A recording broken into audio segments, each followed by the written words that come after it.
Story name: The Empty Chair. Every evening at exactly 7 o'clock, the Ramon family gathered for dinner. The aroma of warm rice and curry filled their small dining room, and the sound of laughter floated softly through the house. But among the 5 chairs around the table, one was always empty. To 12-year-old Ayan, this empty chair was a puzzle.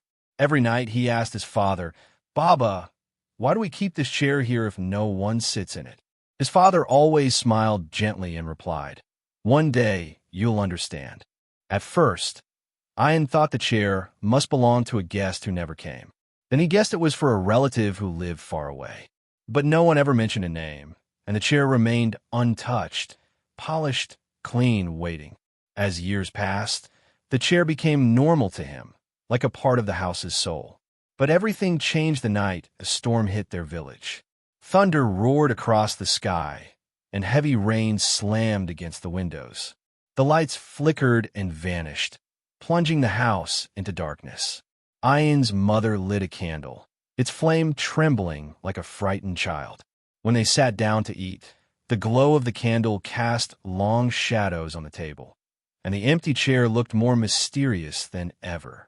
"Baba," Ayan said again, "please tell me, why is this chair always here?" This time his father sighed, his eyes softening. "Not yet," he whispered. "Some truths come when the heart is ready." Ayan felt frustration twist inside him, but he stayed silent. Months later, during a cold winter evening, Ayan returned home from school to find a strange sadness in the air. His mother's eyes were red, and his father sat quietly, his hands trembling slightly. "Your Dadu, grandfather, has passed away," his mother said gently. Ayan felt shock wash over him. He barely knew his grandfather. The old man lived in another town and rarely visited, but once, years ago, he had gifted Ayan a handmade wooden toy car, his favorite childhood possession. The funeral was quiet. Ayan watched people place flowers and whisper prayers. His father stood still, his face unreadable. That night, when they returned home, the family sat at the dining table again. And there it was, the empty chair. Only this time, Ayan noticed something he had never seen before. His father placed his hand gently on the back of the empty chair before sitting down. Ayan's heart thudded. "Baba, was this chair for Dadu?" His father didn't speak at first. His eyes glistened under the warm light. After a moment, he nodded. "When I was your age," he began softly, "your grandfather worked day and night. I barely saw him. He was always busy earning, providing, running after life." His voice cracked slightly. "He never sat with us for dinner. Not even once." Ayan felt his throat tighten.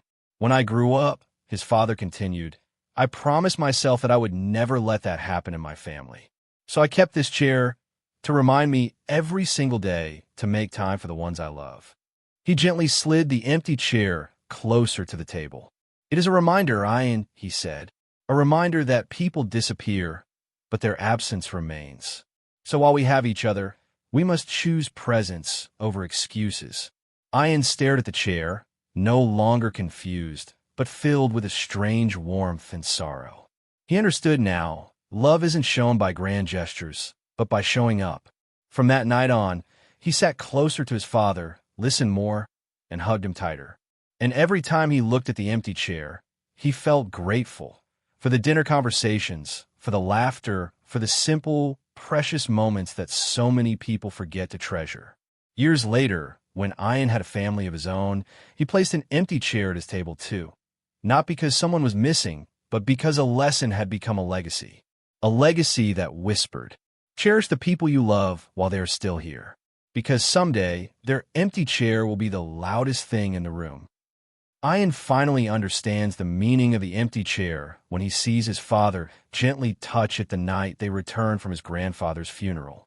The chair becomes a symbol of presence, regret, love, and the importance of choosing family over busyness.